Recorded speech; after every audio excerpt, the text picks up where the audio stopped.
Okay, yeah, there we go. Everything is set up. Just great. So our first request is Marceline from Adventure Time. They do not include a specific image.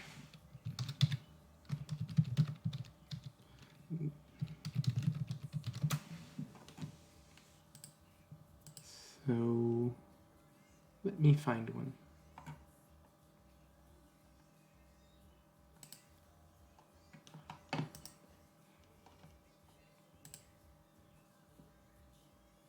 Okay. So let's do the obsidian outfit. Boop. Boop. Alright.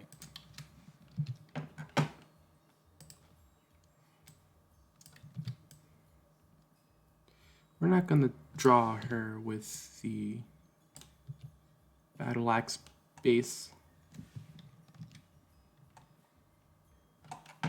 Yeah.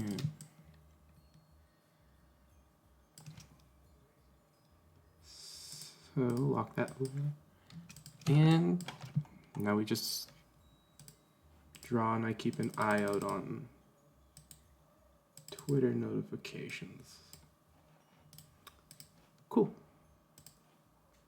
Is this working?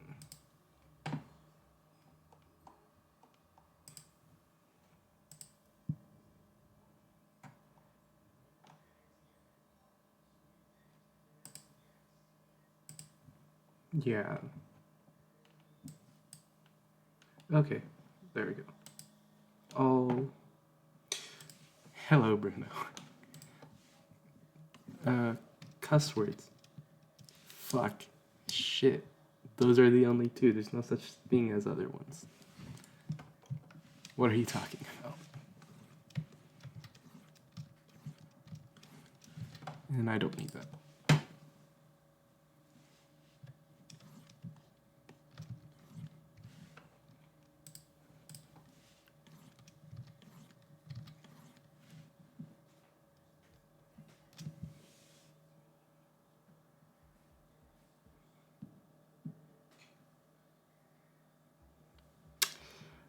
I feel like whenever they were to swear, like a bass boosted white stack noise would be made, so you can never tell. But you can imagine like the worst possible thing in each situation. You know? Something like that. But otherwise, literal static. But if it could go through, it would probably be fuck.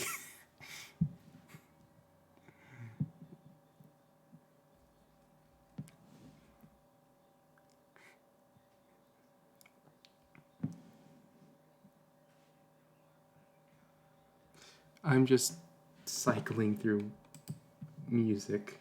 I should just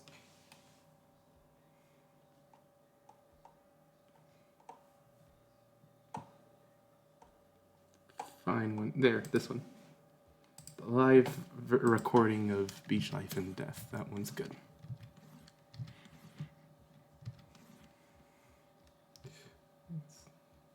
What's the one fellow with? What's the one fellow with the robot parts? Wait. What's the one fella with the robot part? OZ's favorite. The one with the robot arm? Or am I thinking of someone else?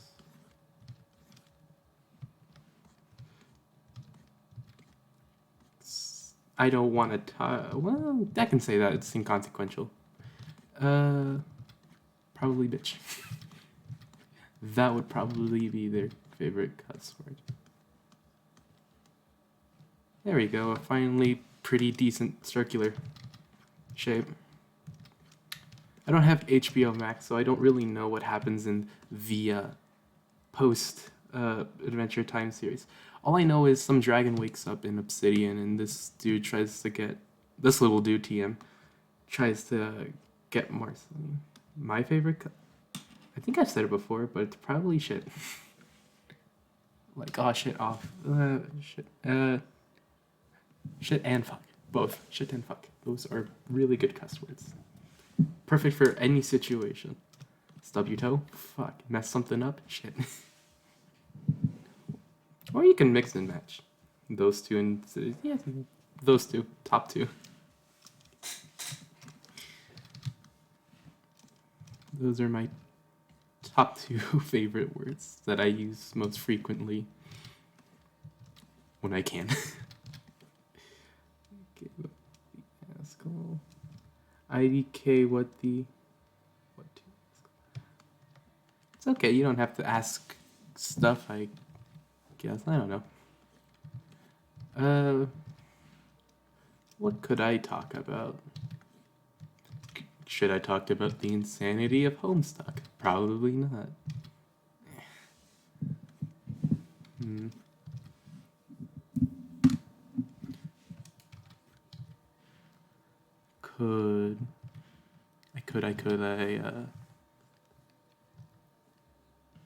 Oh, I finished the playlist. Looks. Yes and no. It is both at the same time.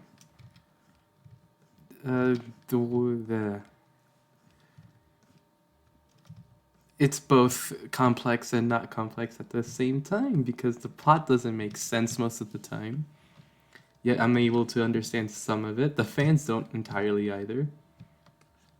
I like some of the art from the community, but I could try summarizing it very briefly. You know what? That sounds like a good way to kill time. Alright, the story begins on April 13th with a young boy in his room celebrating his 13th birthday. On this day, every person is given their real a name. They are given a name. This boy is named John Egbert, and he's the closest thing we'll have to a main character throughout this entire webcomic. I'm not joking. There's like 24 to like 30-ish main characters, and I don't know how Andrew Hussey made it. Fun fact, Toby Fox lived in Andrew Hussey's basement while he made Undertale.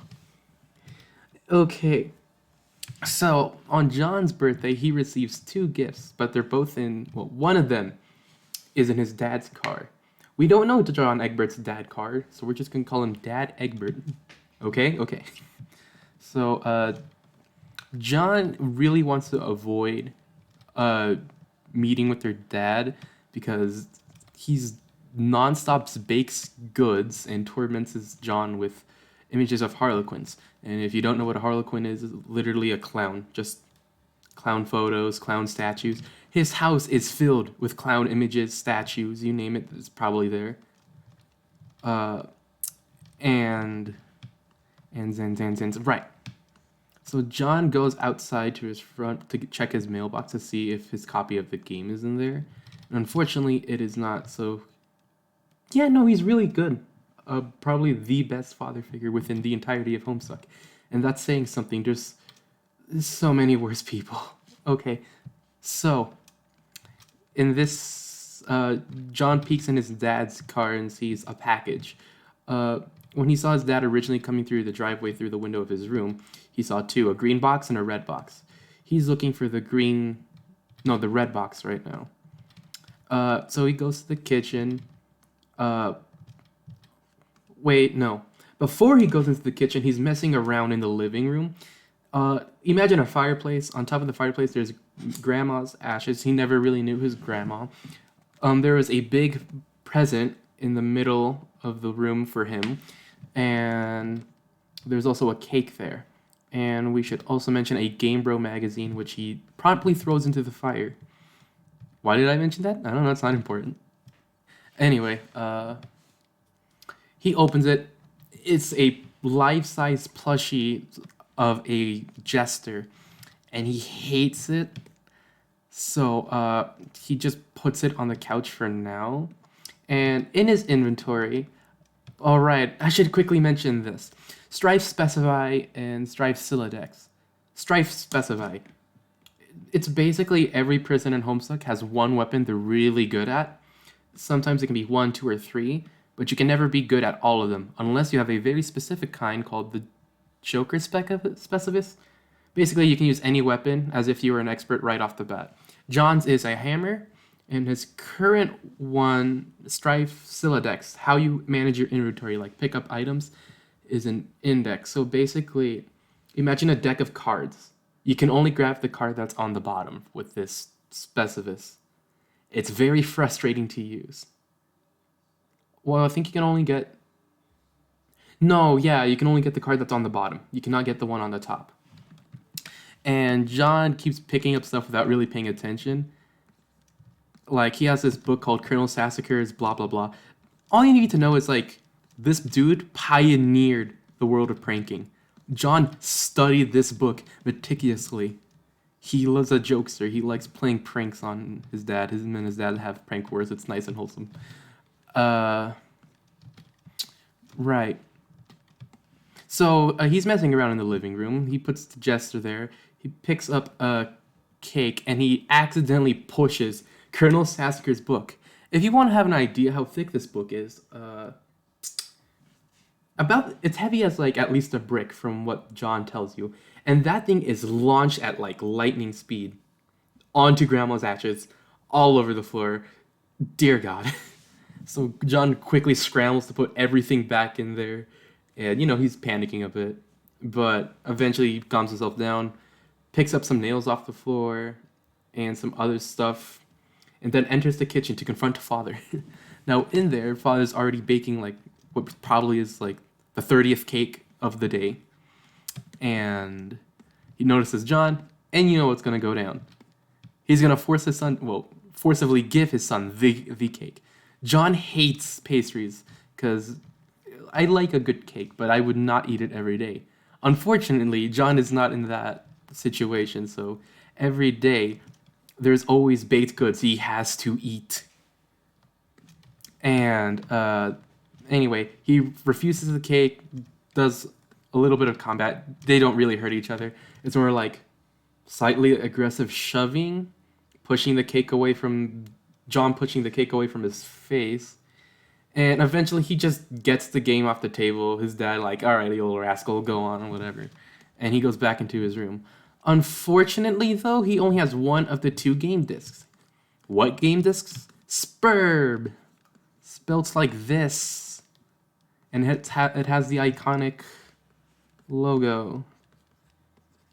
I don't care. So there's 2 client versions of it. We have the client and the server. Now, the one in the server involves at least 2 people. So let's say you have your good friend as the server. Ice cream cake or cookie. I've only had ice cream cake before. I've never had cookie cake, but I really like ice cream cake. So, server players. Wait. No, it's only one... No, wait. Right, no. There's only one disc? Yeah, there's 2 discs. Client. This lets you join a server and makes you the main player. And then there's the server. This makes up Spurb. Right. So you as the client, you're going to be the cool RPG hero. You'll be the one doing things, picking up items, fighting monsters, all that. The server player is going to be the one building up your home into the sky. They're also going to be the person to make sure you don't die in the next half an hour. Because unfortunately, when this game released, it's a predestined time where everyone on Earth is going to die. It is an inevitable fact, and the way to escape is unfortunately via the use of Spurb. It's not clear if Spurb is what causes the end of the world. I think it's unfortunately bound, so like, whenever this version of the game shows up, it changes names depending on the species, but whenever it shows up, it means the end is nigh and you need to play it. So ideally, the ideal session, in my opinion, would be like 6 people. 4 is too little. 12 is a maximum. Only an idiot would do this. Only probably alien species, things called trolls, would dare to use 12 people. I can't imagine what will happen. But like 4 to 6, if that's really good. That's like the ideal number of people you would want in a session. Because, okay, so let's continue on the story. We'll get onto there. So John plays in and he messages his friends on a prototype Discord thing. It's called Pester Chum. You can change the color of your text, name, usernames, blah, blah, blah. You can't really send images directly. You have to send image links to things like Imager, GIF, stuff like that, you know. And the plan was, so we have John Egbert, then we have Rose, and then we have the cool guy, Dave, and then it was going to be Jade, then John. Completing the loop, everyone's in this game session. And it was supposed to be like well, this is like always part of the plan. So John connects up to Rose. Rose starts building up his house and deploying machinery. There's only 5 ones that you really need to really care about. Everything else is just extra fluff. So we have an alchemizer, alchemizer. So it's a machine that will practically 3D print, but not really, any totem you put into it. But how do you make a totem? So using your index, everything you capture is like a card. Remember that? There's another machine called a totem leaf. Basically, you put a card in, you punch it, and then you have to put in a blank totem. Now, and once you do that, you can practically make infinite copies of that item as long as you have enough grist. Grist is like the currency for crafting items. Boom dollars is actual money within Homestuck. And if you were to combine 2 cards, whatever you imagine to be the best result of the 2 things combining, that's what's going to make. So if you were to combine, let's say, a hammer and those pogo things you ride, you know, at the park, you sit on them, they spring back and forth, one of those things. You combine them and you'll make a pogo hammer. What does it do? It has a spring, it has recoil, probably really good damage, you know, that sort of stuff. Anyway, but how do you get a totem? That's where another item comes in, but you don't want to open it quite yet. It's a totem. No, not a totem leaf. Is it? No. Damn, I forgot the names of these machines because they're overly complex. Okay, we're just gonna call it something else. We're gonna call this the World Ender. So it is a tube. It has a hatch, a little tube on top, and like a very thick box. You don't want to open this quite yet because you want to get prepared. Oh, right, and you have one last item. This is always going to be random. In John Egbert's case, it's going to be a very special type of apple. Now, John connects up to Rose. They're messing around, not really paying attention. And she's deploying the machinery, and she deploys the World Ender directly in John's living room, in front of the door. So he's stuck in his house. He's homestuck. Get it? Anyway, John messes around a bit, and basically they see a timer like, what are we supposed to do? And the first 3 acts are kind of boring, not gonna lie. But it's basically John getting used to the game. But before he gets in there, they release the World Ender, which causes a empty sprite. It has some weird symbol in here. These are going to be your mentors throughout the entire game session, and you can prototype it twice. So the first one is going to be very important. We'll call that the core. And the second one is going to be an addition. It's not official names, but this is what I'm going to call it. The core is what its main going to be like. For John Expert, he puts in the... Hold on. It's going to look bad, but... They put in the Harlequin and Grandma's Ashes, which causes the sprite to look like your grandma wearing a clown costume, but a ghost. Because that's what sprites are. This is really cool about sprites, because they have the potential to bring back anyone from the dead. Or you can create your own fictional narrator. In your case, Bruno, you can put like a plushie of Sunny Funny, and it will literally make her real. That's how powerful a sprite is. But you also have to keep in mind, whatever you put in first, all the enemies are going to begin to look like that. So if you put in a clown, all the enemies, what are called imps, they're going to start looking like a clown. And you also need a second item. If you want to make it look something cool, I recommend you add something... No, we're not talking about how I would play Spur. We're talking about original Homestuck. That's fan art stuff. I can draw in my free time, probably tomorrow. But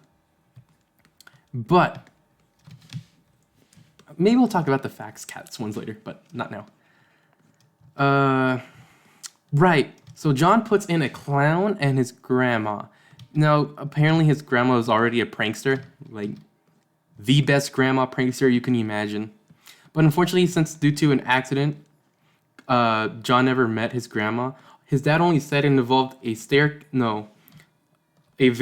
prank gone wrong, basically. It involved a shelf, a very thick book, and a baby. Yeah, if you can't, I'll tell you later. I'm not going to explain the entirety of Homestuck. So basically, John gets into this by crafting this item, which causes a tree to instantly grow. Yeah, it involves a baby, a shelf, and a very thick book. Do you want me to explain it? I mean, it's not really that important. Okay. Ectobiology. So everyone who ever will play Homestuck is an ectobiological clone of their father, their child, and themselves at the same time.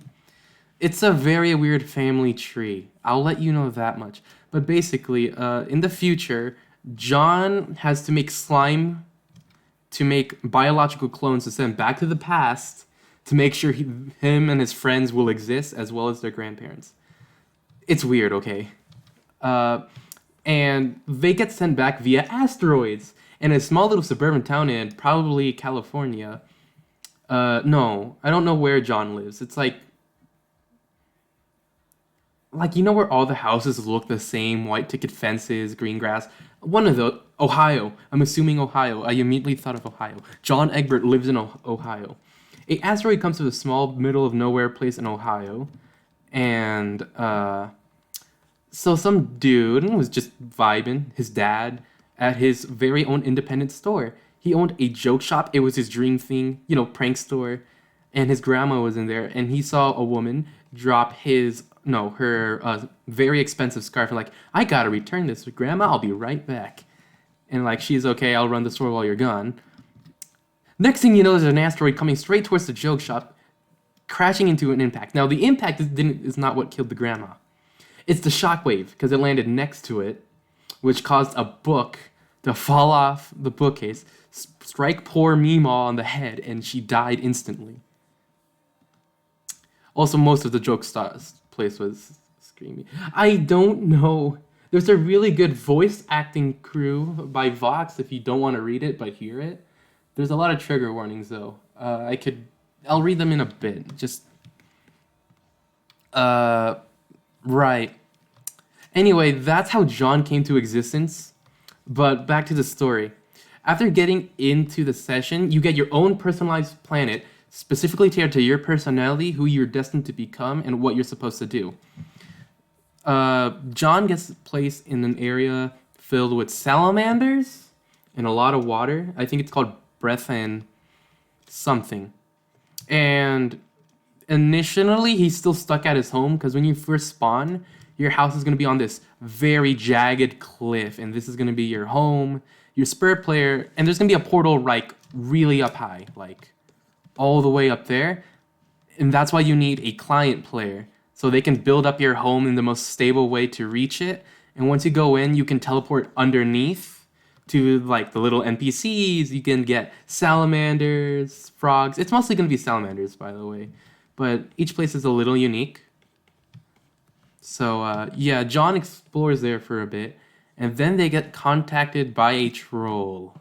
Now, what are trolls? They're an alien species, similar to humans socially wise, but biologically they have some differences. Every troll is unisex, and I can't say this word because someone's listening. But yeah, they have thick skin. All you need to know is they're more aggressive than humans, and they're a little bit weird. Right. And no, not that one, the other one. We're going to talk about the one with the red glasses. Terezi. I forgot her astrology sign already, but it looks like this. She is a seer of mind, which means she can see a pathway of the future that'll bring her the results she wants. Anyway, she gets her eyes on... Well, she's blind. She gets her nose on Nose Egbert through her computer. Oh, right. she's blind, but she has really good smelling ability, so she can like have a pretty good accurate guess of what's going on. So you can just imagine this troll on a computer smelling your screen to see what's going on. I don't know their typing quirk, and thank God, because I don't think I can relay it. Anyway, she starts telling John, "Hey, I know a shortcut to make you beat this world faster." Blah blah blah. And John's like, "Hell yeah, I'm gonna do this." Meanwhile, John is out there grinding, having a blast. We have to cut to Rose.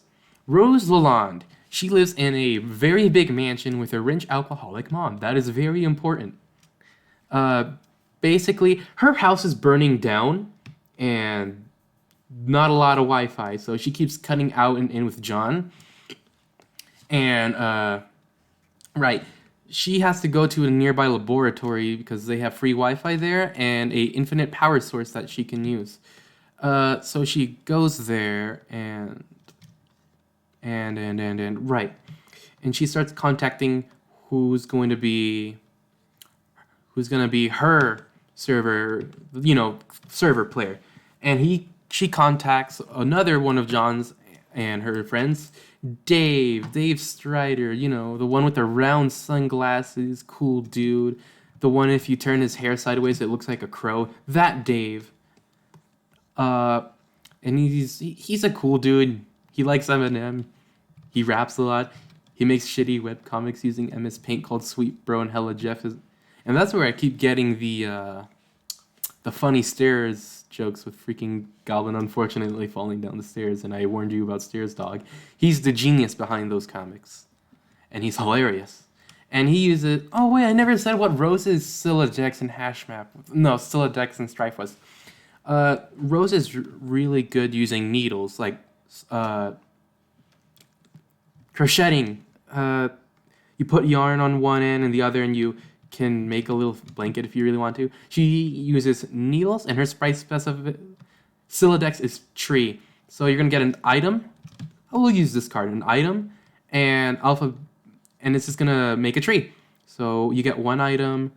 Okay, so you have to use that item or this item. The thing that sucks with the tree is whatever's the root item, you can't access it until you use everything else. And it can be annoying, but it does have an auto balance feature, but it's sort of random, so you can't really control it. But if you want like maybe a better selection of items of what you can use, that's what you use. Anyway, her house is burning down. She sneaks to a laboratory, avoiding her mom. She doesn't like her mom that much because she keeps tormenting her. Well, kind of not really making fun of her for liking wizards. Okay, here's a little funny thing about Rose Lalonde.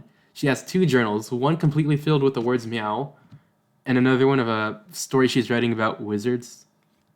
It's Harry Potter inspired, but a little bit better, and also fuck you, J.K. Rowling. But yeah, anyway,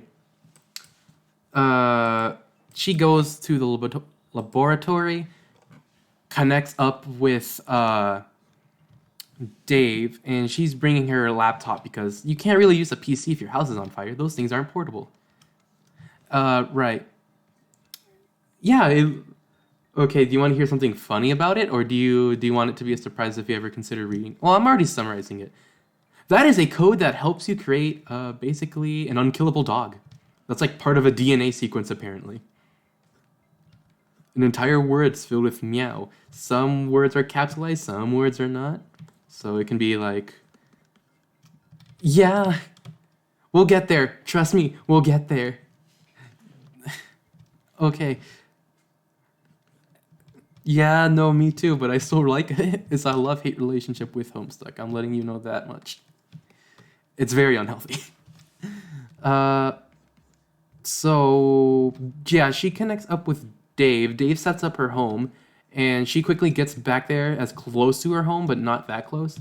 So she has to break into her cat's cemetery. Unfortunately, when she was young, her cat got teleported away and showed up a week later dead. It is unknown. Well, I know what happened, but the mom was grieving, and so was young her. What Rose wanted was like a humble little funeral. The mom went all out, bought a tomb, like what the Egyptians have, but not to that extent, and put the cat corpse once they found it a week later in there. Anyway, she has to break in there because it's the closest thing to her home that's not on fire. Because if you don't really have a house, you can't really build it up to the portal to proceed in the game. And if it's going to be a random laboratory, you're going to be easily lost since you're not familiar with that terrain. You don't have to do it in your house, but it's like you don't want to play in an unknown territory, you know? Because it'll mean you'll be a lot more in danger and stuff like that. You know? Okay. Back to whatever I was talking about. She connects up with Dave. Dave is this cool dude.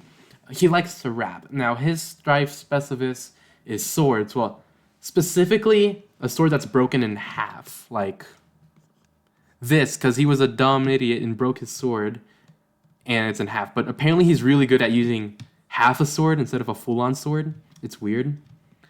I mean, he can use a full-on sword, but he prefers, like, the broken sword. And initially, he did not want to play this game. He thought it was a dumb baby's game. In fact, he was lying, and he lost his copy, and he didn't want to seem lame.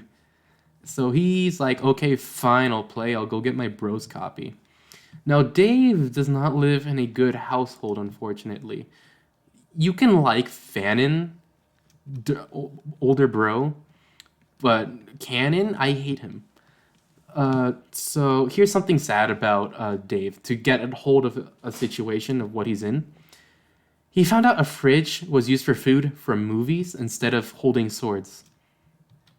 Yeah, he barely gets food, and he like freaking excitement when he sees apple juice in his closet. It's sad, but don't worry, he'll get better. He deserves better, and he will get better. Anyway.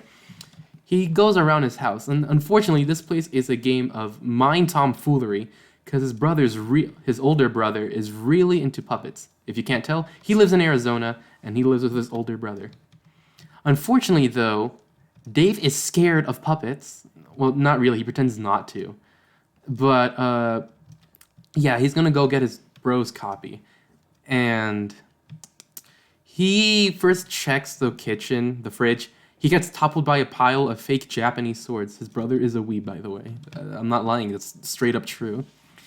And there's also a bunch of puppets everywhere. He looks up to his brother in a way because, like, he's apparently the raddest dude alive. But he's also, like, one of the worst people ever. It's a very weird thing.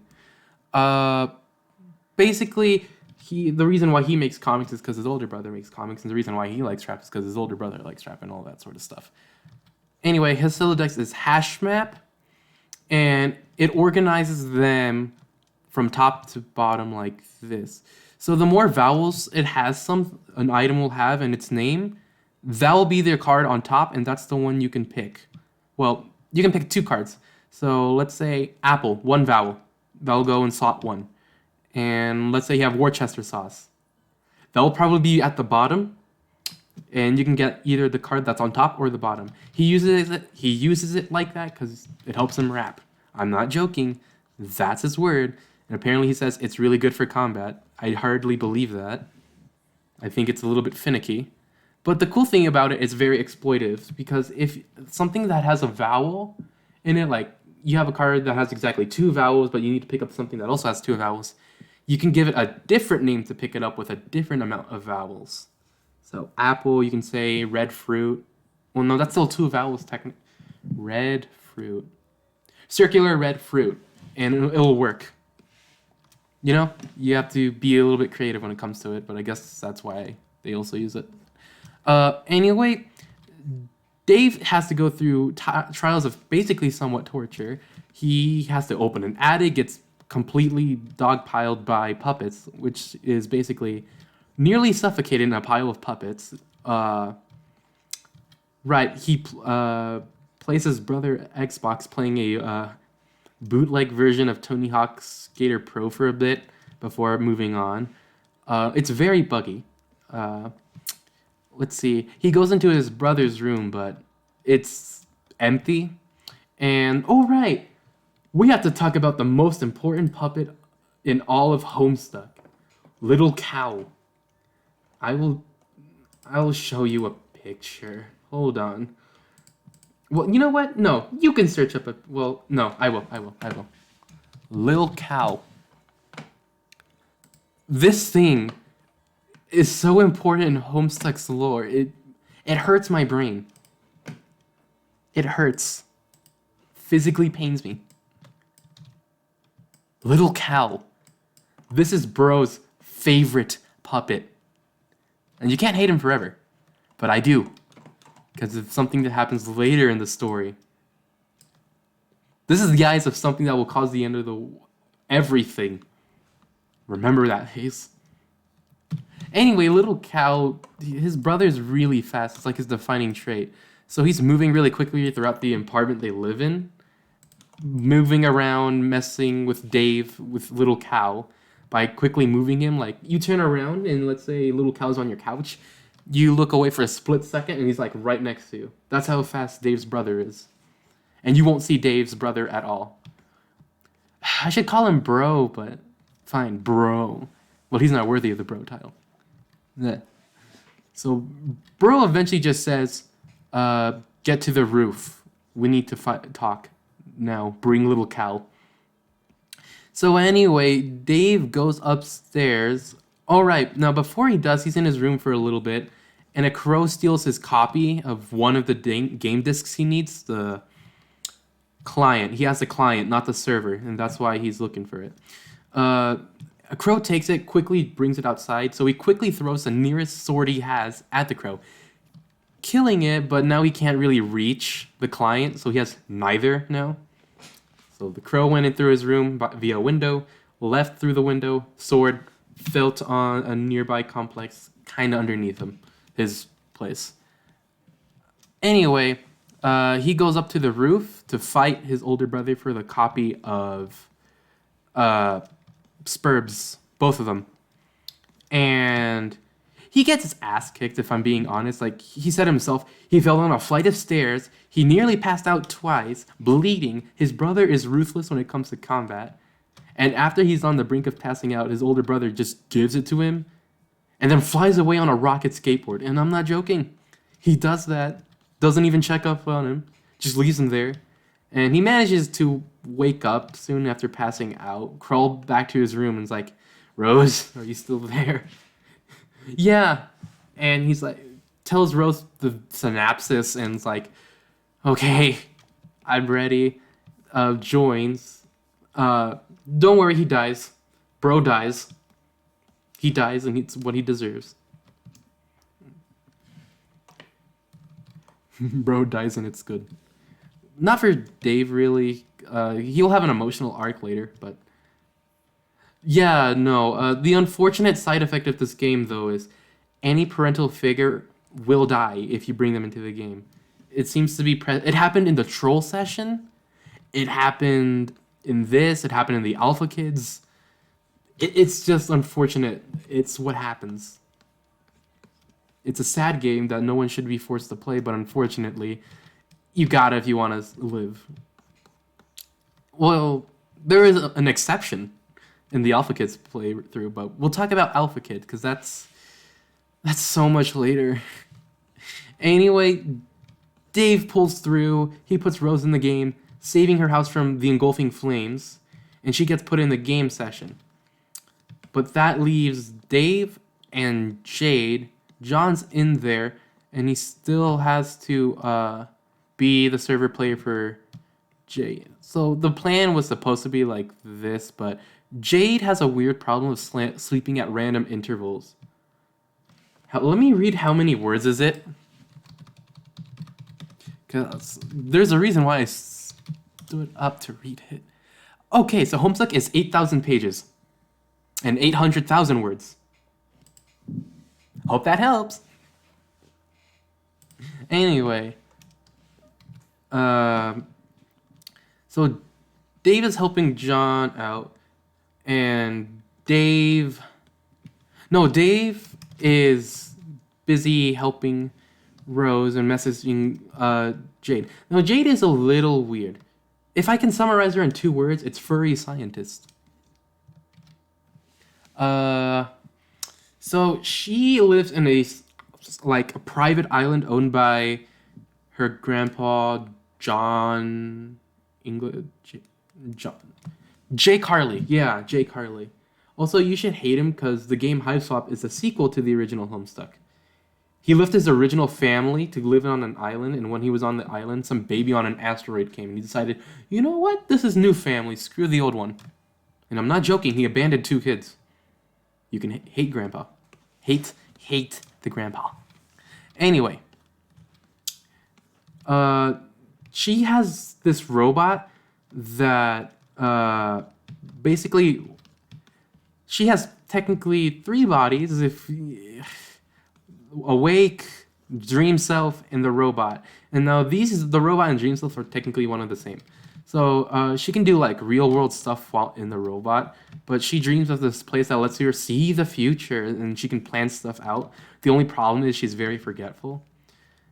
And she does not have a copy of the game because she lives on a goddamn deserted island with only her pet god dog. His name is Beck and he's a good boy. He looks like something like that. And he glows green every now and then. And he loves to eat plutonium radiated steak. Cooked steak with radiation. Favorite food for that dog. And he's really powerful. He can teleport, bend reality to an extent, and infiltrate your dreams. That's like straight up an ability he has. But she's raised by her dog. She lives alone. And you might what happened to Grandpa? Because he was like not that old when he first came to the island. Okay, time for epic Jade backstory. So a meteor lands on this island, and I already told you what happens afterwards. And one day, she's just playing with the fields with the dog. No, playing in the fields, dual-wielding pistols.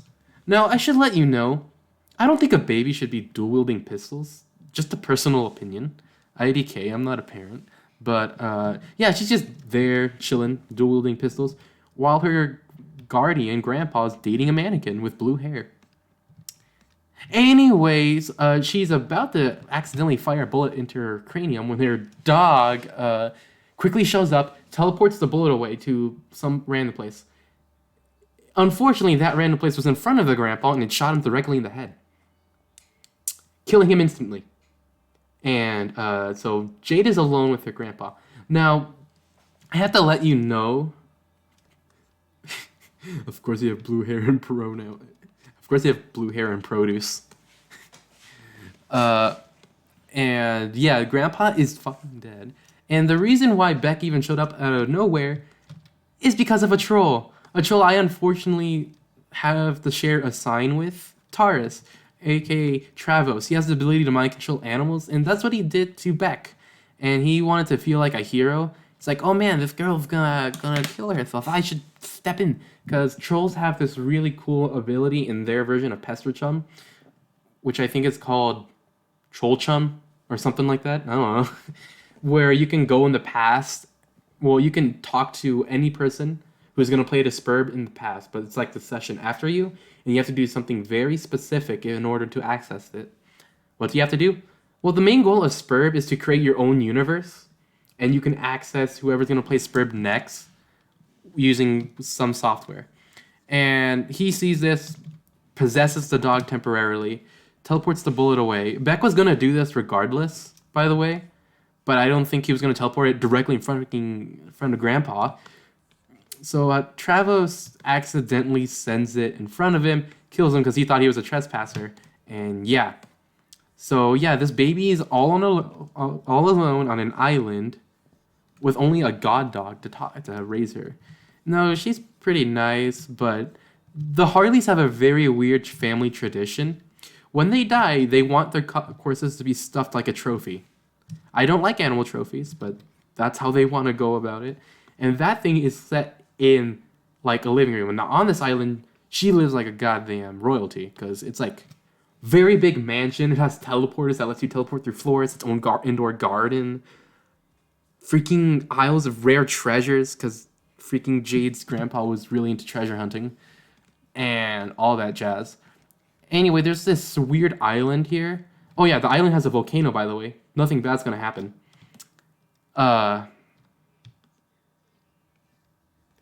Yes, and Travis is a really nice character, and they can't hate anyone, and they can get along with anyone. But unfortunately, there's a character who continuously manipulates him into doing things he really doesn't want to.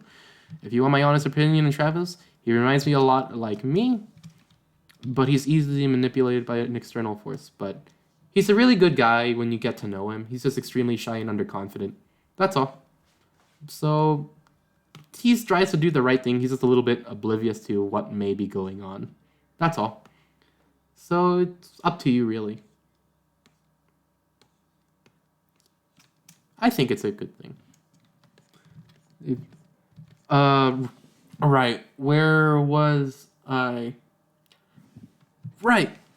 So anyway, eventually, Jade has to go to this rare frog temple that's in her on her island, but Beck doesn't like her going in there, so she has to do a stealth mission to even get there in the first place.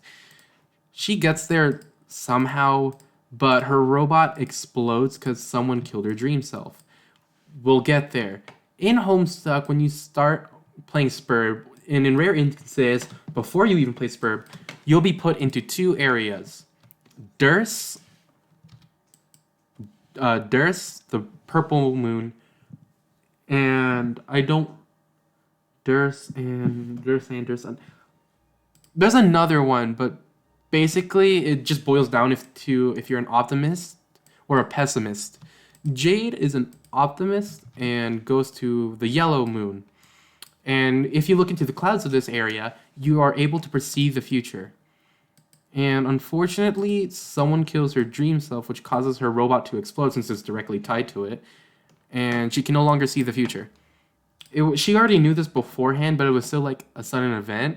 And she has to contact a certain troll called Carcat when this happens. I won't talk about the trolls yet because it's this whole can of worms, and we'll get there, I promise. So she contacts Carcat, and eventually she figures out, oh, okay, this is fine, blah, blah, blah. And she manages to get the copy of the games, which for some reason happens to be Dave's copy of the game, because it was in some weird time capsule that opened right when she needed them. That sure is a coincidence. Shirley will never show up again. It does, but don't question it right now. She somehow got Dave's copy from the future that's, well, technically future past. It's weird. Okay, I'll explain this really quick. In the future, Dave finds his old copy but throws them away because he doesn't really need him anymore since he's already in the game. And a bunch of shenanigans happens, and it eventually leads to a... what's their name? Resident. They are white or black representative of chess pieces, and they serve a white king or the black queen. Now, when you play Spurb, you're trying to help the white queen win an army against the dark side. Okay, well, it's unfortunately very easy to tell who's the good side. White chess pieces, that's your team. Black chess pieces, that's the opposing team, and you're supposed to help the white team win, basically. Anyway, shenanigans happens. The black team managed to get a copy of Dave's Spurb thing. They don't really need it, so they kind of throw it away on an asteroid, which leads to like some weird time capsule in the future. And it gets in there. This arm is gross. That leads to somehow the real world, and somehow it just ends up on Jade's Arlie, okay? The Frog Temple used to be in space, but via time travel. So, ectobiology, we have to quickly jump back to that. When John sends them to the future, it also sets off some other stuff. And one of them is a Frog Temple that had the same time capsule back into the past onto the island before Grandpa even got there. And it forms a pond around it. Anyway, that's how she gets her copy. She gets in the game, sets up Dave's place, and then he is able to prototype his sprite. Now, originally, it was Little Cow and the Dead Crow. And unfortunately, this is what caused the timeline to be doomed. Now, a doomed timeline is a timeline where you're destined to fail or die miserably. It happens. And in this timeline, so back to John Egbert. He's listening to this troll named, Cherezi. And eventually it leads to him getting the code to make a jetpack so he can fly all the way near to the end, so he can fight the boss of his island. And he does that, he gets there, and he's unfortunately killed, which causes the entire thing to break, which means Jade can never get in the game and gets killed by an asteroid, and only leaves Dave and Rose within the game. And at this point, Dave realized what his affinity is. In Homestuck, there's like a bunch of elements that you may be really predestined, determined by your personality. And Dave's is time. He's a knight of time, which means he has the ability to time travel and all that. And they do as much as they can to salvage the session they're in, but they can't. They can't do anything without the two other players. So Dave decides to do their doomsday plan that Rose and he made. Basically, he says he's going to go back in time to prevent the death of John and make sure he gets a right prototype. Because little Cal does not talk. You know what they do? They talk like a goddamn 8-year-old and laugh. They don't say anything useful. They don't do anything relevant. A nuisance at best. And he goes back in time before Dave was about to prototype a sprite, jumps into the sprite, and next thing you know, he self-prototyped himself with the sprite. But now there's future Carcat and... No. Future Dave and present Dave. We're just going to call Bird Dave, or Dave Sprite. I want to come up with a cooler nickname so we don't get... Former Hero. No. Former Knight. Yeah. So Former Knight, it's not canon. I made it up, by the way. But Former Knight and... I don't need that strap. Former Knight informs present Dave's like, hey, tell John not to jump on the jetpack. Don't listen to Terezi. Come on. And he's like, aight, bro, you're me from the future. I respect you. And then he immediately says something that's extremely important. Do we ever finish the Nacho arc in the comic? And he says, hell no. And like, yeah, figures it's hard to make a plot relevant with Nachos. I thought it was funny. It's not really important at all. He also gives him his future gear, which is like really overpowered and busted, but he doesn't really know how to use it that well, but he'll learn how. And he gets like a really OP sword. Anyway, he messages John like, hey, don't go on that jetpack. You'll die. And he says, yeah, right, I don't believe you. Dude, future me came in. He said you die. Their timeline goes to shit. They really need you. And so, like, John's like, yeah, right. Come on, you're pulling my leg here. And then he goes on the thing on the jetpack anyways, but then he gets a flashback on all the times they've been there together. And he's like, you know what? If my best friend's recommending me that I really shouldn't do this, I'm not going to do it. And he listens to him. He just lands back at his house. And he's like, yeah, this is fine. And he listens to his friend. He's like, I got off the jetpack. And he says, okay, thank God, blah, blah, blah. And he yells at Terezi, saying, you have freaking future sight. You could have seen this. And it's like, no, it wasn't supposed to happen, blah, blah, blah. And he doesn't believe her. And like, I'm never going to contact you. And that's the end of John and Terezi really talking until the epilogue. And I hate the epilogues, by the way. I hate what they did with the characters. I hate what they did with the story. I hate it. I don't want to see it. And I refuse to read Homestuck 2. There is a second Homestuck, by the way. Anyways, Jade is going on her shenanigans, and eventually she gets in there, but John cannot be her server player. And Dave comes up with a pretty cool idea. He just decides to duplicate his server disk, and he duplicates his server disk and connects to Jade's, which allows her to play in. So he's just in charge of both Rose and Jade, and John can just do whatever he wants. So, yeah. Right. So, yay, the cycle is complete. They're all in the game. Yippee. Is that the right or wrong layer? That's the right layer. Okay. So, yeah. They all get in the game. They close the loop. Now, I think it's important to mention what each character is prototyped their sprite with. No, that's not a good thing, Bruno. So John initially prototypes his sprite with a clown. Remember that? So one of the more essential parts to the land is a clown. Like clown. Rose prototypes her cat with a, I think it was a fairy witch thing. So we get a witch or a wizard. I think it was a wizard, yeah. And Dave initially put a crow in. So some of the enemies are going to be clownish, witchish, or crowish. But what does Jade decide to do? Put in the god dog. Now, every enemy is a lot harder than it needs to be. And they've almost concluded the recipe for an unbeatable boss. Now, initially, it wasn't supposed to be unbeatable. But one very peculiar character named Spade Slick Jack Noir gets into the equation. You see, I just said his name. Jack Noir. Noir. We're going to call him Noir because that's what they call him later. So Noir, he hates working with anyone. And unfortunately, they love to stab people.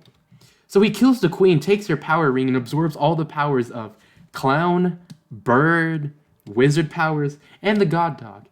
And then he kills every single monarch in there except one, the White Queen. And she's sent to be in exile, so no matter what Spade can do, he can't get her. And exiles are basically those chess pieces that are sent to your dead planet. So these exiles live on dead Earth, basically. Ugh. And right. So yeah, they made an unbeatable boss with a character that was never supposed to have that amount of power, and it's so powerful that it somehow managed to escape the session. So imagine like a container of water, and that's where all the game happens. This motherfucker got out of the water and started jumping into every other single water, and he's going to kill everything if they don't do anything. But unfortunately, that is not the main villain.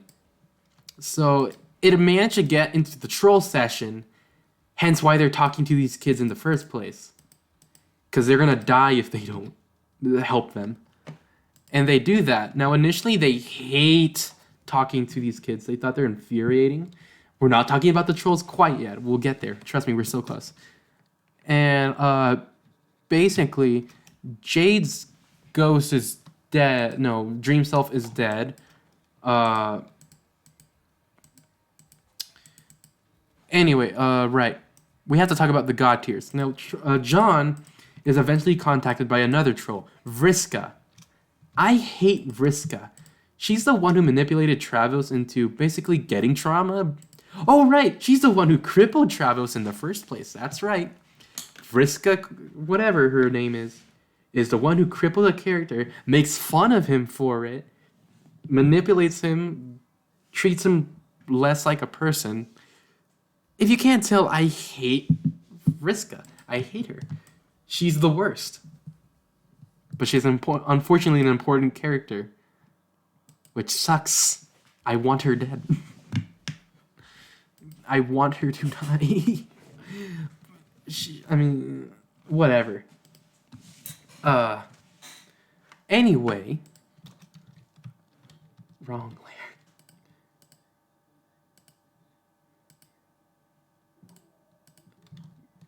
What am I doing? Right. So Vriska says, John, you should level up a lot faster if you want to ever have a chance at beating Nora. And he's like, that's initially pretty good advice. And he starts doing what Vriska tells her to. Unfortunately. And blah, blah, blah. John really loves movies, and he eventually talks about, oh, you might love watching the movies by Nicolas Cage, blah, blah, blah. She initially says no, but eventually gets a crush on Nicolas Cage. That actually happens. I don't know what is this comic anymore. Anyway, she eventually leads John to a god bed. And you're supposed to sleep on it. Well, that's half of it. Anyway, Noir shows up teleported out of nowhere, because at this point, he has god dog powers. which means he can teleport wherever he wants, stab people, and immediately get out of there. Yeah. And then he stabs John on his bed. Now, initially, it seems that he is dead, but wrong. You're wrong. You see, by killing yourself, well, by dying on your god bed, you sacrifice one of your bodies, inhabit your dream body, and then you have god tier powers. Now, John's is really cool. He is an heir of wind, which means he can dissipate into wind, control wind, cause hurricanes, anything you can imagine with wind powers. That's what John probably has and can do. And it's cool. Now, initially, he didn't really like being manipulated like this, but he says, yeah, this is beneficial, but I wish you were more upfront to the steps and all that. More extra layers. And blah. He gets these god tier powers, and he wakes up. Yeah, he is. He's born on the same day of one of my friends, so that's pretty cool. Anyway, he wakes up in this dream place. Now, he's an optimist because he can't hate anyone. He can easily become friends with anyone, really. It's kind of one of his defining traits that he can't hate anyone, or at least not that seriously or jokingly. He can easily jokingly hate anyone, but not actual full-on hate. It's a weird, cool thing. And he has a weird... Oh yeah, he's also made the unofficial leader because he treats people as people. And yeah, I like John. He's definitely one of my favorite normal human characters. Blech. Okay, we have to move on. So he gets his god tier powers. Let everyone know, like, hey, god tier exists. You have to get on your quest bed and blah blah blah. But he gets cut off before he can really say anything because he found his dad. So when he first got into the session, his dad got kidnapped and later escaped. And he's like right over there in the distance. But he left something. Well, last time he woke up on this place, his dad was there and he was going to go after him. And he leaves John a present, his wallet. And it basically has a note. It's like the best Silodex ever. Because it can literally hold anything. It has unlimited storage, but you can't really make it attackable. To summarize how cool this Silodex is, you can put an entire car in there and pull it out whenever. And that's what John does. He looks through it. There's a bunch of shaving cream, pies, joke kits. And he gets the pie. Well, he gets a car. And he unfortunately woke up after Bec Noir slaughtered a bunch of residents. And he meets one. We're going to call him the mayor because that's what he goes by. He's the mayor. He's the best. And he goes on a little side adventure with him to get something from the center of the earth. Yeah, no, there's just straight up pie because, you know, his dad likes to bake. And you know how in the movies they throw pie at the character and it's funny? Yeah, pie. So Terezi goes to decide to bother Dave now. They're basically really good friends. She learned her lesson from John, and she feels really bad about accidentally killing him in a different timeline. And she's like, I'm going to respect his wishes. I'm not going to bother him anymore. Eventually, her and Dave start doing time shenanigans to get infinite money. And that's what they do. They get so much money. In fact, they become the richest players ever. And afterwards, she says to send it to this random account. And it's like, it's not even ours. Why should I do that? And like, dude, just trusting. It's like, Dave's like, yeah. And if you want to know how, all right, there's a weird problem with time travel, and that's loops and how many you have at a given moment. So when you time travel to the past, you're eventually going to need to return to the point where you first time traveled, right? But you have to keep those in mind because sometimes you might have time traveled before then. Like, oh yeah, you time traveled to the future to do this, and then you went back here and blah, blah, blah. Complicated stuff. So basically, there's a lot of Daves at any given moment. And yeah, they exploit that to duplicate himself and basically have a monopoly over the sessions stock market, getting infinite monies. and sending it to the trolls. We're still not there yet. And eventually, during one of these random time traveling modes, Gamzee, the clown, the one that I really like and also hate, I want to strangle Gamzee. I want to strangle him until I see the life leave. But at the same time, I want to vibe with Gamzee. It's a very weird thing. I like early Gamzee. I hate later Gamzee. Because he's just a clown who's very chill. He's stoned out most of the time, but it's a problem. He knows it, but he can't help himself. And his friends are doing the best to help him out, getting out of that problem. And he starts messaging freaking Dave because he's like, "Hey, motherfucking, you do slam poetry." Because trolls don't have rap; they have slam poetry. Which is, what's the difference? There is none. There is no difference. They're the same thing. And he starts talking like a clown, doing clown stuff, and he says, "Oh, you know what you remind me of? This is so you, Core." And he sends a music video of. All right, they do say horrorcore and stuff like that. I didn't know what that was until you mentioned it once. But basically, he sends ICP, Insane Clown Posse, and it's a musical duo, and they're plot relevant. Unfortunately, I've never listened to their music. I don't want to. I like clowns, but I don't know. Juggalos are something different from clowns, because that's what Gamzee is. He's a juggalo. He's a purple blood. That's their thing. I'll talk about blood stuff later, okay? And he calls it blasphemy because in the new universe he makes, he celebrates this religion called the Dark Messiah, worshiping two gods, trying to revive an old one. And it's basically the quote of Dionysus, do what you want to feel good. That's their entire religion. There's two people that's going to save the world and all that jazz. That makes a mockery of it, and he's really pissed off by that, and he's gonna go slam a Fago, or what he calls Wicked Elixir, which is basically lean soda. I'm not joking, it's just lean soda with different flavors. That's what he loves to drink, and he also likes to eat slime pies. Mountain Dew jelly slides, that's also technically a lean pie. That's what Gamzee does, but he's funny. Hey Fred, I'm talking about Homestuck. We're gonna be here a while. Yeah, and he just goes off, does that. Surely that encounter does not have any consequences. So, Dave decides not to go God tier after some shenanigans go on, because he thought, you know what, I don't have to be like John. It's okay that he's a God tier. We only really need one for this session anyway.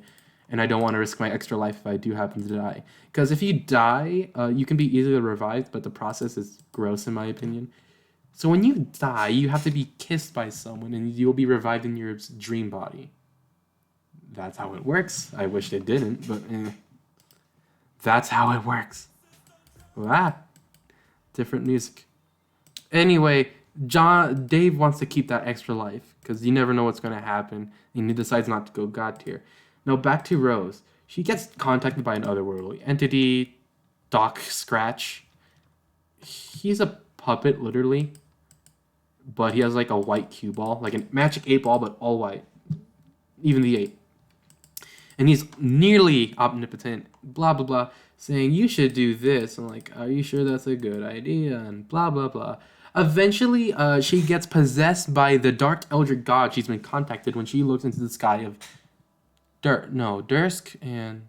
No, it's Durst and...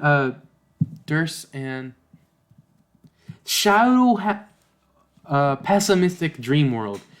You can get contacted by spirits and they'll give you advice on how to do stuff. Because in the future, Noir is killing all the gods in the Outer Ring, which is like the center of all universes, and you can travel to wherever from there.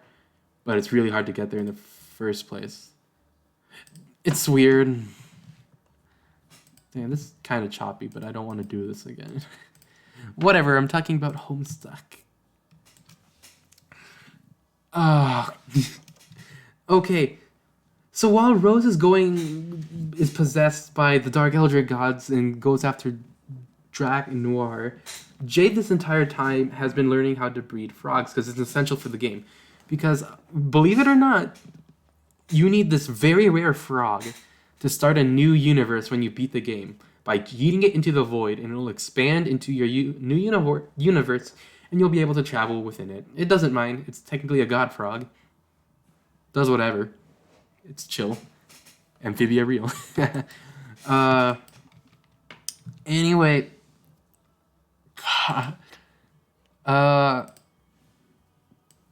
Right. I guess we should talk about the trolls now. So, they're doing shenanigans in order to... Oh, I just saw your message of Bruno Egbert. Very cool. Yeah. Very cool. My throat hurts. I'm gonna try toning it down a bit. Okay, so while that whole sherbuckle is going on, we have to focus on the trolls. Yay, we can talk about the cool part of Homestuck, trolls. Okay, let me just quickly post this drawing. So there's 12 of them, each based off the main zodiac signs. I'll show a picture of them in a bit. You know, I could just change the stream into saying, I'm gonna talk about Homestuck instead, and I'll do the art stuff tomorrow. You know what? Yeah, we'll do that later, because I need more attention and I can't multitask really well. Sorry. Sorry. This is chunking. I'm tasking things. Okay. So there's 12 trolls. Do you guys want me to... You know what? I'll show a picture, because I know a good amount above all of them. So... all Alternia trolls. Because there's 2 sets of trolls. That's right. 2 sets of trolls. You know what? This chibi art is cute. Let's use this one as how I'm going to explain it. Pardon me. So, here's all the trolls. Now, I should explain their session. 12 people. It was initially divided into 2 groups, but they eventually have to join together. Now, this is Arania, and she's the Aries zodiac sign. And she is a Maid of Time, which means she can pause you and freeze you in time and stuff like that. She's also really quick, but this is Aries. Now, initially, she wasn't alive. Before the session of her world started, she was a ghost, but she merged with her sprite, and this dude made her a horse. No, not a horse. Well, believe it or not, it is related to horses with this dude, but not yet. Yeah. She's... You know what? You can watch a character analysis on the video. I'll send you a really good one later, if you want. So this dude is really good with robots. Makes her a robot body. She fuses with it, and she's her own sprite and character at the same time. And right, I have to. Her blood color is represented by the symbol here. She's a. I don't want to call them by the slurs. Okay, so this is dark red. The lowest on the hemo spectrum, because trolls have a spectrum of blood going from red all the way to fuchsia. And the lower you're on the scale, the worse you're treated within troll society. And the more likely you're going to be killed for it. And it's sad. And she's unfortunately on the lower end. Next is the one that I am unfortunately tied to. Orange blood. Sorry. Now... these people do not have psychic abilities, and they averagely live to 20 to 30 years. No, wait, no. They have less of a human lifespan. I think it's... it's 10 to 20 years. It's sad, but this aspect is more closely related to time. Next is the orange blood. Alright, and this is Travos. Now, initially, he was crippled. He roamed around in a wheelchair a lot. And the one I hate the most crippled him. And eventually, when they beated their session, this woman sawed off her legs in her sleep so this dude can give him robot legs. And then it gave him a really good confidence boost. But I have to say, which friend cuts their legs? Okay. Let's say in this hypothetical situation, I can't use my legs, and you chop off my legs in my sleep so you can give me robot legs. I mean, I'd be grateful so I can walk again, but at the same time, why would you chop off my legs in my sleep without asking?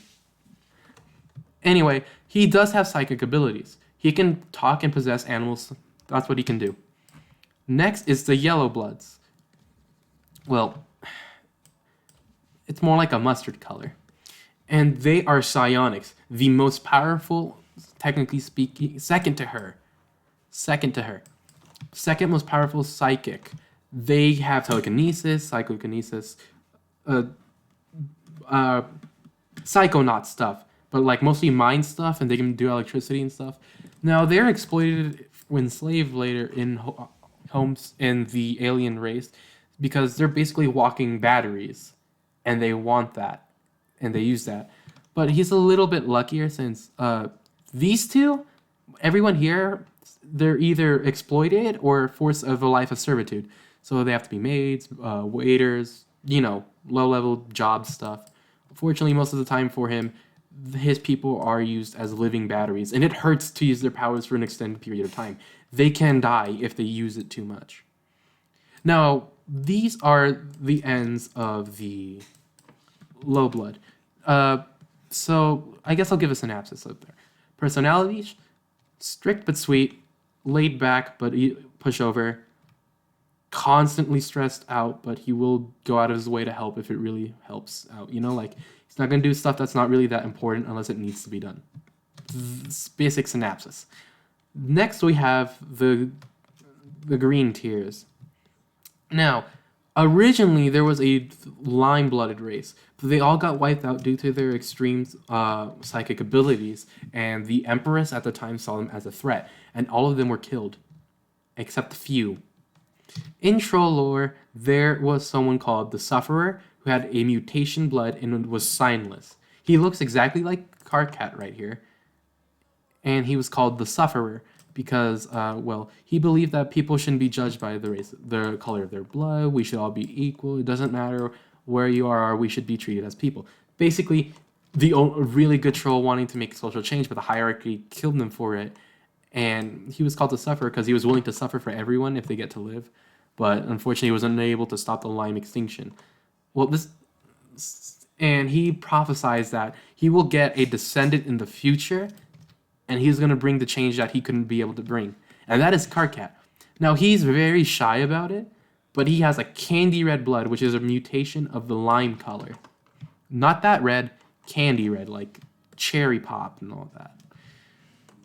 And he's cranky. He pretends to be really good at hurting people, but in the end, he doesn't.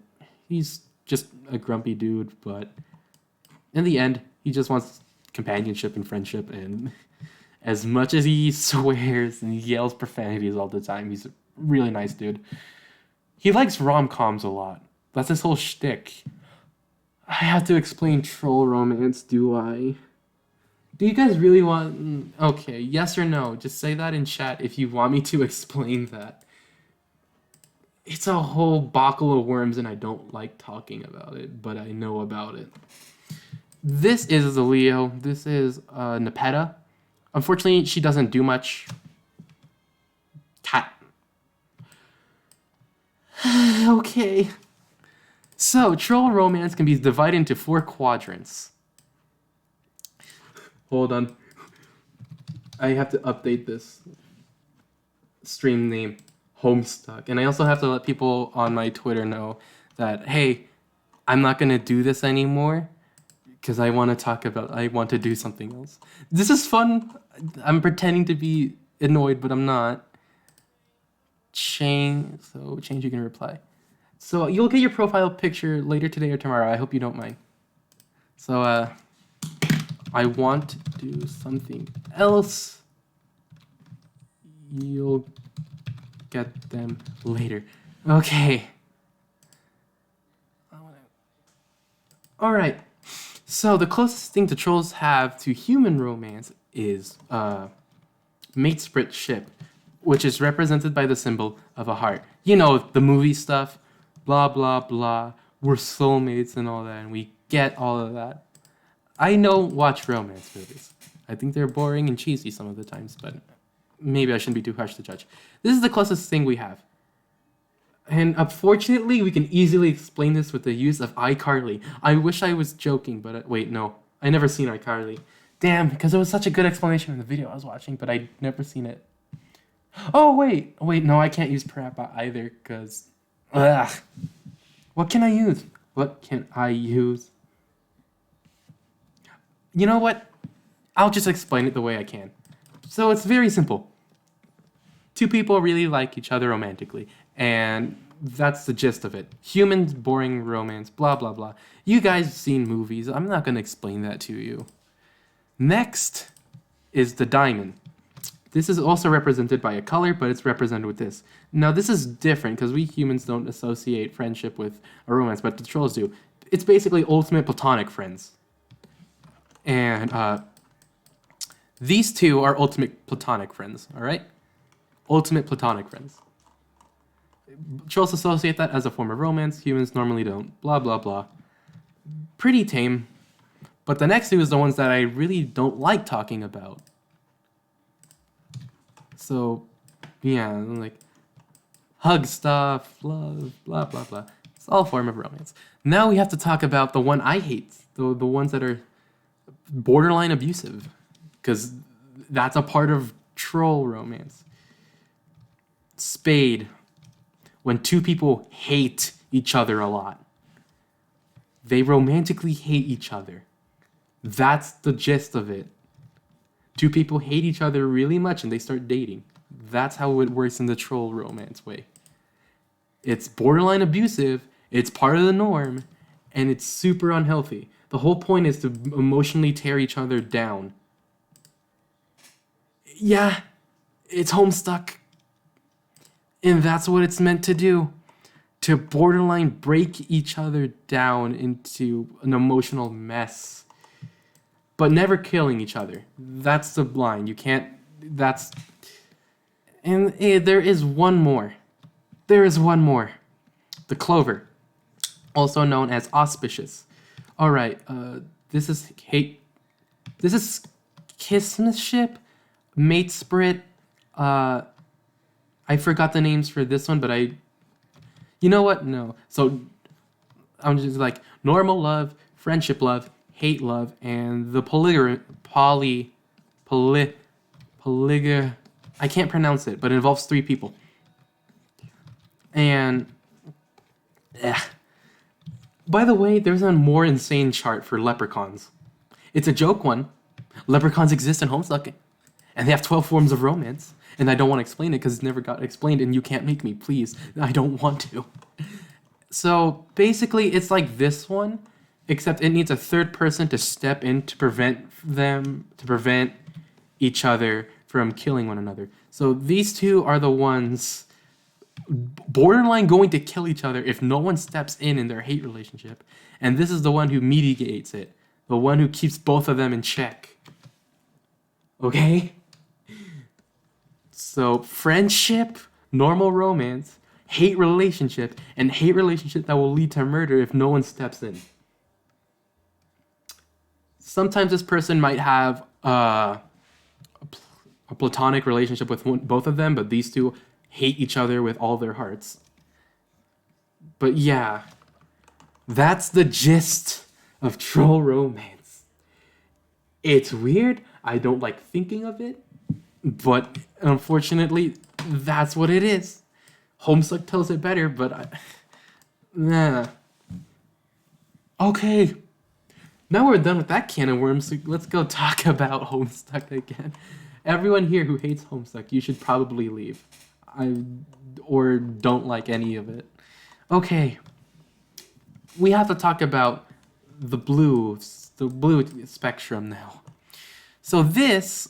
All right, I didn't say the names of these. So this is Carcat. This character right here is Carcat. He's like my favorite troll ever.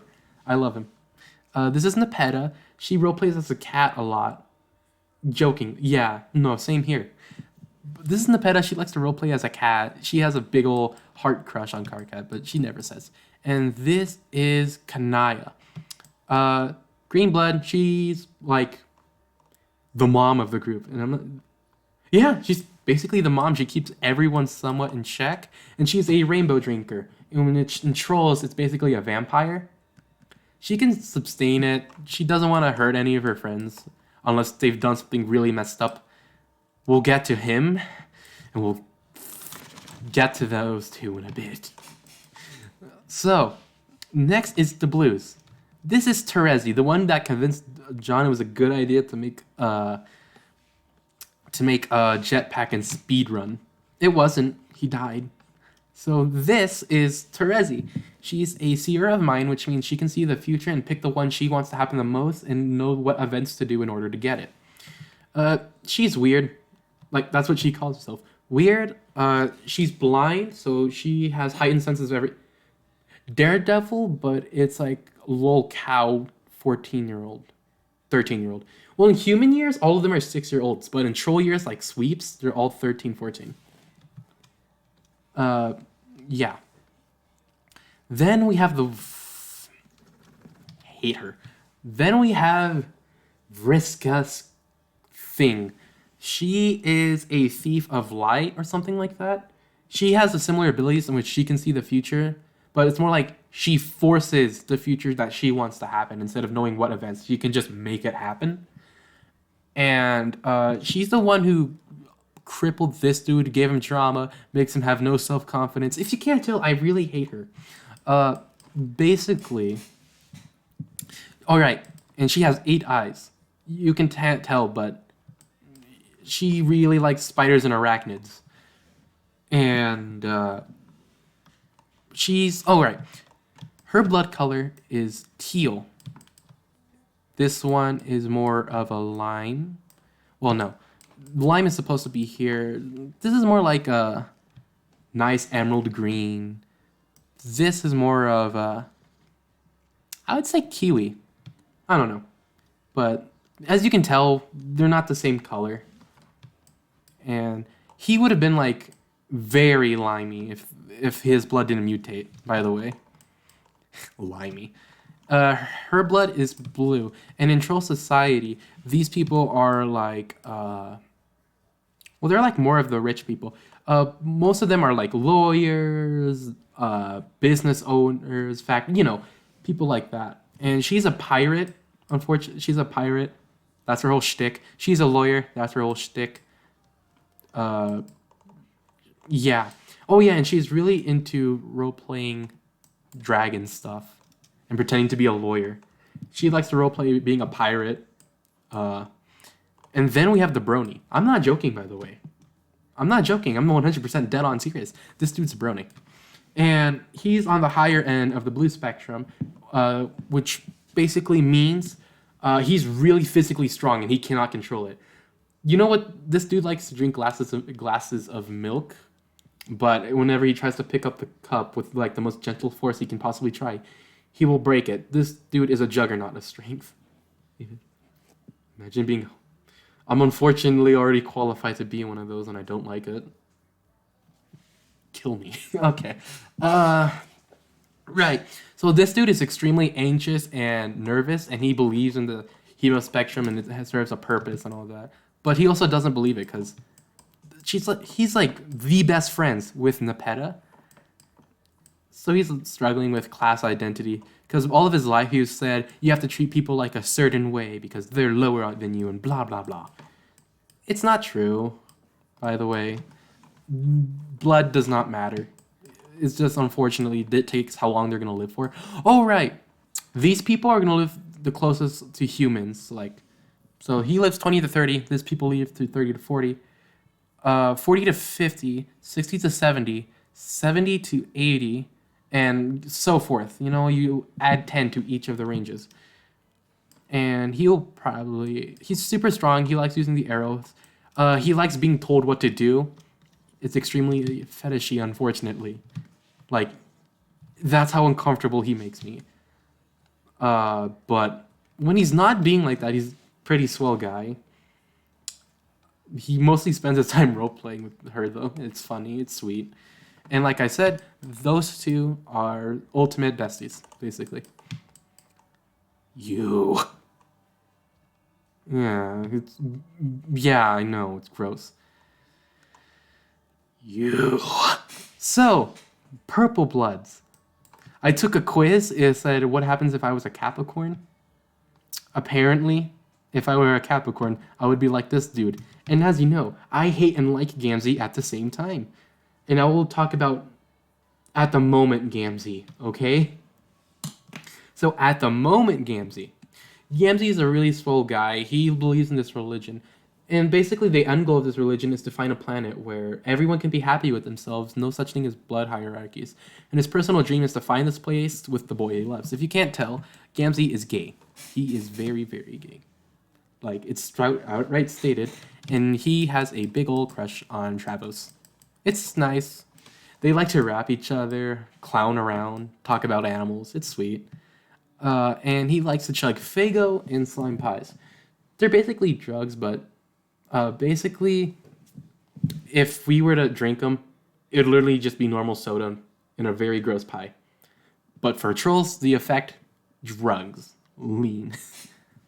And he's a juggalo. And if you don't know what a juggalo is, let me show you 2 pictures of it so I can give you the idea of... You know what? Does anyone have an irrational fear of clowns? Because I don't want to show a picture if you aren't comfortable. So speak up now before I show a picture of what a juggalo is. They wear clown makeup. Now, Gamzee was sort of an inspiration for Gargoyle when I tried reading it when I was around 15, but I gave up. Okay, but I don't like Gamzee, and I don't want Gargoyle to be like Gamzee anymore. So this is what a juggalo is. It's a rap duo. Normally, they're pretty swell people, but yeah. If you want a gist of their religion, listen to all of ICP. I dare you. Don't actually. It'll take forever. But yeah, clowns. But that's early Gamzee. Swell dude, likes his friend. He's besties with Cardcat. He says it himself. He says, hey, bestie. He literally calls Cardcat best friend whenever they talk. And it's sweet. Next, we have the incel. And I'm not joking. That's what the fans call him. So his name is... Oh, right, no. So he's the 3rd most loyalty blood color. So, like, he's the upper class. And that means he gotta live a life of luxury. And, yeah. Now, this dude, he's amphibian. No, amphibian isn't the word. He can breathe in water. He's aquatic. And he's violet blood. Yeah, violet blood. And basically, a lot of the jokes involve him, how he can't get in a relationship with any of these. He's very desperate. He's sad. He's alone. And before the game started, they thought these two were in a romance, but she was only doing it because she was obliged to, because in troll society, these two have to date. That's like the rules. That's the rules. You can't do anything about it. But when the game started, basically she's like, listen, I'm fine with being somewhat friends, not like the Spade, just normal friends. To be frank, you make me extremely uncomfortable and you don't respect my boundaries. Yeah, so this dude believes in real fake magic. If you can't tell, he really fucking loves wizards. Oh yeah, and he's also racist. I'm not joking. He wants to kill all of these people because they're not like him. I mean, he grows out of it, sorta. But eventually she convinced him, like, what about our friends, blah, blah, blah. And he's like, ugh, fine. So he probably let these people live, but if they were on Troll Society and he became king, he would be extremely racist. Okay, let's move on. Fairy. Fuchsia, that's her color. How long have I been talking about Homestuck? An hour and something minutes. Let's go. Okay. So fuchsias can practically live for thousands of years, while this guy can only live for hundreds of years. And this, wait, hundreds, thousands, and double thousands, like 80,000 to something, you know? Uh, she's nice. We don't really see her a bunch of her in the comics. She likes fish puns and all that. And these three are the royalty. They're in charge of Troll Society. And so, you know when Dave sent him the music videos? This dude goes bonkers, basically. Like, there is no more Slime Brother. There is no more soda. He's sober. And that's bad. That's so bad. Okay, I have to tell you something else about his cult. The main reason why I don't like him in the later ends. They're violent and they will kill anyone who defies their ways. And they'll do it while honking. He's the one where I got that from. I use it differently from him because I don't use it threateningly. He can somehow make the silliest fucking emoticon, the most scariest text you'll ever read. But he doesn't initially go, yeah, he does that too. Honk tonk. But that's why I like early Gamzee. He's silly, he's funny, he's just a goofy guy. That's it. Okay, I need to talk about other stuff now before we talk about Gamzee's descent into madness. So, you know this girl? Kills him. Just straight up kills him. He is dead now. Dead. D-E-A-D. She wants to cheer up, so Vriska's feeling bad for him because he's been in the dumps recently. It's like, how about I make you a magic wand? I learned from Rose and all that. It's like, here, I will make you a magic wand. And he's really happy.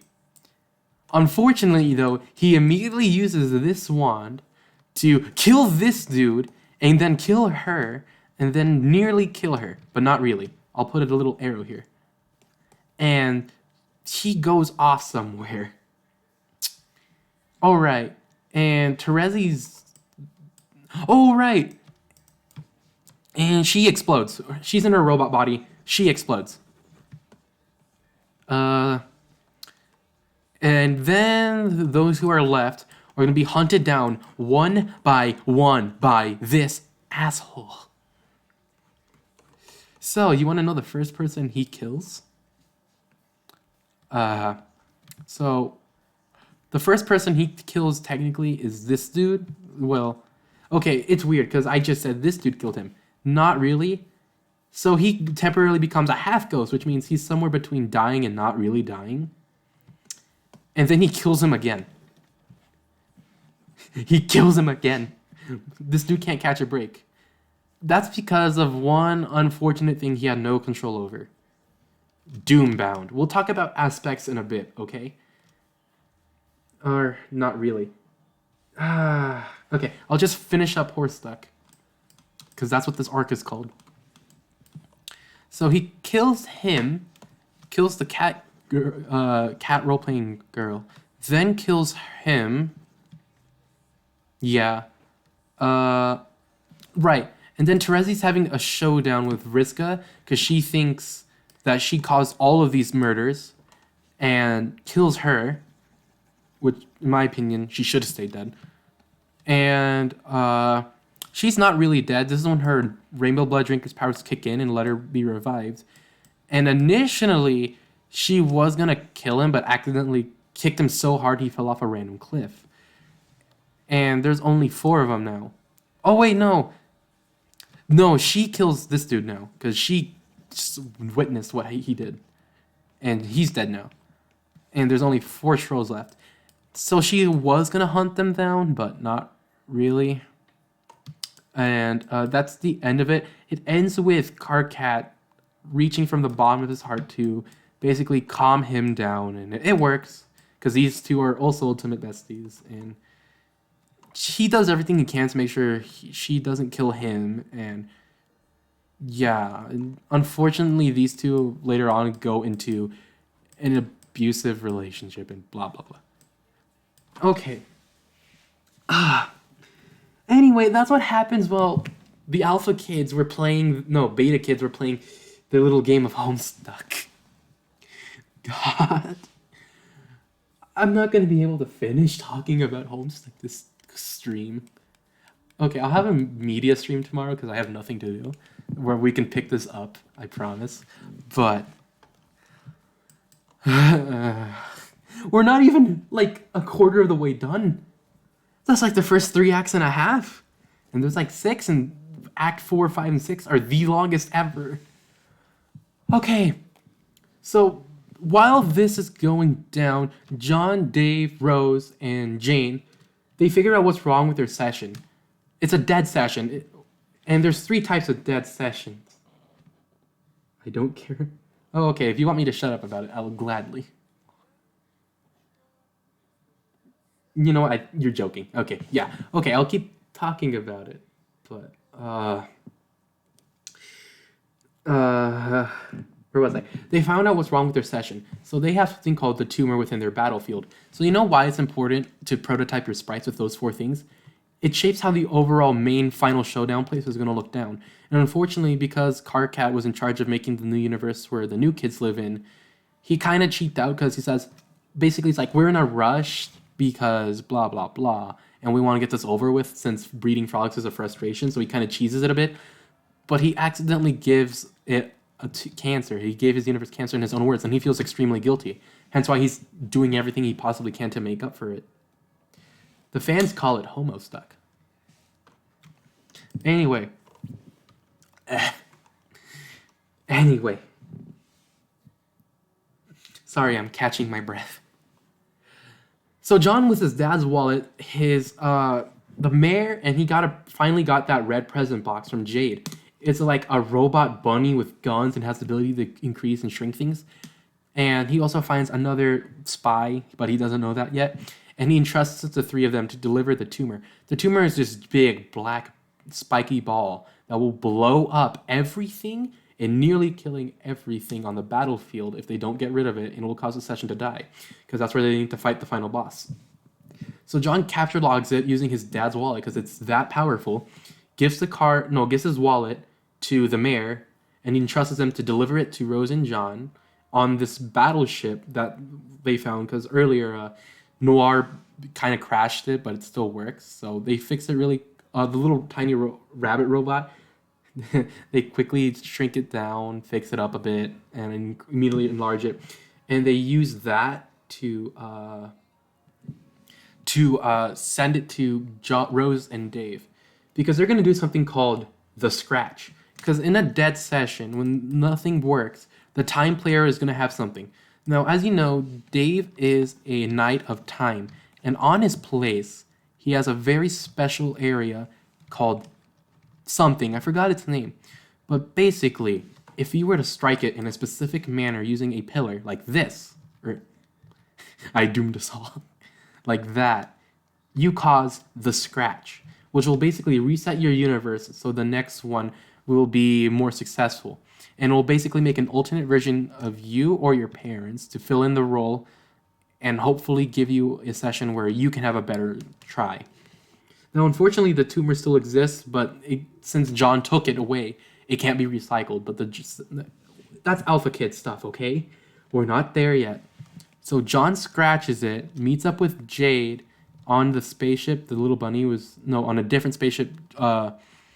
Jade made. Oh, we haven't talked. So Jade earlier found her future dead corpse in her attic because it's been there for God knows how long, but she mixes it in with the sprite in order to say, hey, we need your help, you're from the future. She's an emotional wreck, but eventually she becomes one with it and becomes God tier, and she becomes the Witch of Space.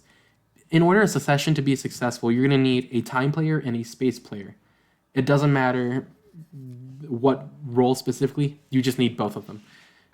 And yeah, the space player will be in charge of making the frogs. Carcat was helping out this space player. I forgot. Sylph of Space, I think. 10 more minutes. And right, they scratch it, and while they did that, John and Dave escaped their session to go to the outer ring so they can blow up the green sun where Noir gets it. So before I explain the green sun, just imagine it like a very powerful energy source that the God Dog used, but since he became part of Noir, he also uses that, and they were going to use the tumor to blow it up. It's not powerful enough to do it, but it got them far away enough so they wouldn't be erased from existence by the scratch, because that's how powerful it is. It'll erase the current existence you're in, scratch it, recycle it, and make it so the next people who play Spurb will have better luck. So they're both here. So they're both here on this asteroid, and luckily, the Trolls asteroid they've been residing in this whole time is also pretty close. So yeah, these four are fine now. They're there, the scratch happens, they meet up, and there's all, let's see, 6 of them. And they're gonna have to spend 3 years going back, because that's how long it took. They somehow managed to make it really short because they exploited the game basically, but they can't do that since the original game is gone, and it's gonna take 3 years to get back. Now, John and Jade, they're related, by the way. They're ectobiology. Okay, I should really quickly make a chart. So John, Jade, Dave, John, Dave, Rose, Jade. So these two are related, and Dave and Rose are related, by the way. So Carcat makes this really shitty chart. So if they want to bring back the human, Dave and Rose have to have kids, and Dave and Jade have to have kids, and Rose and John have to have kids. Blah, blah, blah. It's stupid, by the way. Don't believe it. I don't care. Because in the sequel, freaking more humans show up regardless. I don't know. There's some troll human hybrids in the sequels. It's weird. But that's the gist of it if they want to avoid the I word. And well, it is important, blah, blah, blah. But I don't want to talk about shipping anymore, okay? So, meanwhile, John and Jade basically becomes the most powerful character within her session, shrinks like all the planets they made in the universe, because when you start the Spurb session, it basically teleports your section, some random other parts of the Earth, into the game, alright? And they teleport all the planets it created so they can bring it to the next session. Because, unfortunately, the next session is going to do something. And they enter someplace called the Void. I don't know exact words. But it's going to take 3 years to travel into the next session as well. So it's going to take 3 years for the whole game to meet up fully.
Okay, I'm going to end it in a little bit. But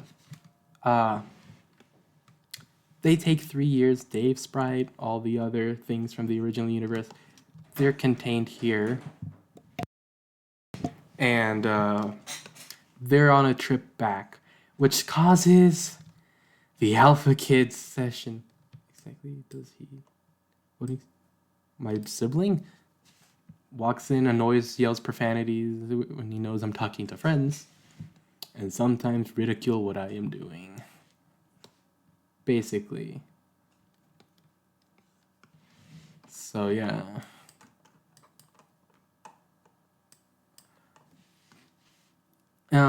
So So John, Jade, they're in the void and doing whatever. And they're waiting there. It's okay. I don't mind. Oh yeah. Andrew Hussey's part of the... No, I'm not going to... Next stream, I'll explain the omnipotent beings, okay?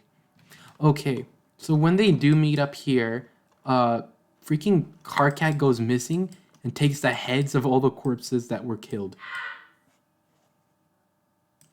And he kind of keeps them for something.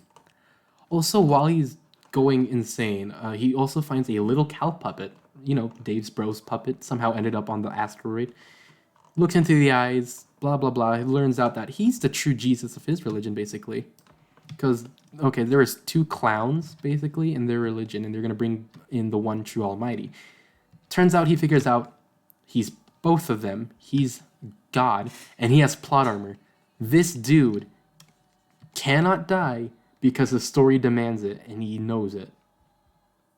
He also gets contacted by Doc Scratch and gets a script of Homestuck, so he knows what to do. And anything he will do from this point forward is to make the viewers angry. I'm not joking. I wish I were. I have a headache now. And the main big bad of everyone is Lord English. Now, I'm not going to show you his final boss form. I'm going to show you his little boy, 12-year-old phase. Caliborn, Homestuck. So, Lord English is a different alien species called cherubs. Don't worry. They have... I'll quickly talk about them. It's so short. It's easy. Cool, I can't paste the photo. Okay, this one. Here's Caliborn, aka the world's most dangerous thing. Yeah, you don't really take him seriously. He yells like a 6-year-old all the time. But unfortunately, he's a lord of time, one with time. And he always shows up. He always comes back, basically. And he killed his sister. Because cherubs have a weird thing where they share, 2 of them share a body. Here, let me show you his sister. She's nice. This is the one you should like, out of the 2 of them. Out of the 2 of them, this is the only one that you should ever respect. Because this one's nice, this one's evil. She's smart, nice, but since they share a body, normally he would have red swirls since he doesn't fully own the body, but that doesn't matter.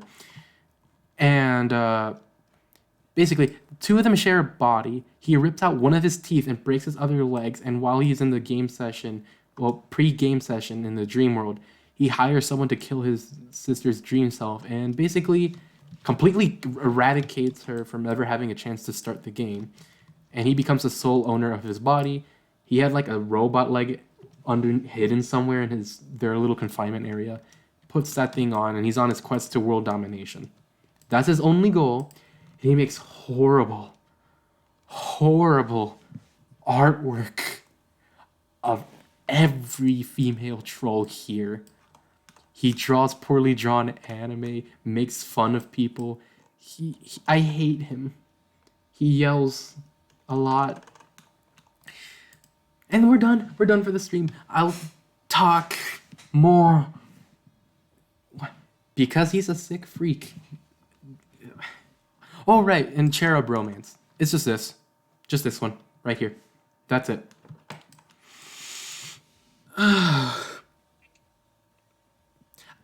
Anyway, I'll talk more about Homestuck tomorrow. If you have more questions about what I've talked, let me know.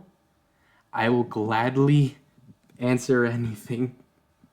I need water. I'm gonna lay down. Okay, bye. Have great days. Blah.